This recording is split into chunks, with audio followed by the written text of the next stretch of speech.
Hello everyone, Mike Arnold here, co-founder, pet trading partner along with Bob Iacchino, Kodak.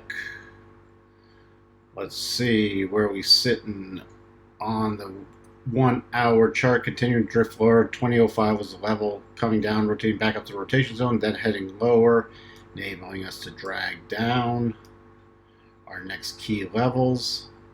No more pausing bars yet, so 1348 is the next level. Then I'm just watching for the full gap fill. Again, not expecting this after now. We might get some bounce at some point, but again, vertical up, vertical down.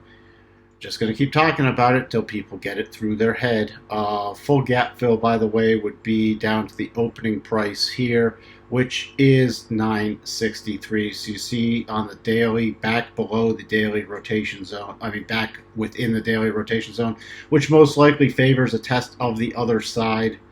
Not guaranteed. Nothing is guaranteed. I've never found anything that's 100%. So if you're looking for it, it doesn't exist. But it favors lower prices once we close inside the rotation zone. 4 hour, let's just see that closing right at the bottom of the 4 hour rotation zone.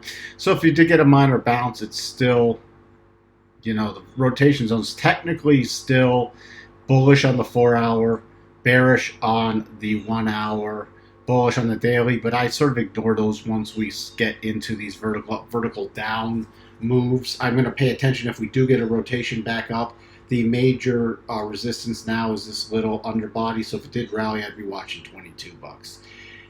You also see that gap fill. You see the 50-period exponential moving average on the 4 hour down at the GAN level, 871, so there's some support lower with the gap fill. That's all I'm really going to be watching for with Kodak, and we'll talk to everyone later. Bye for now.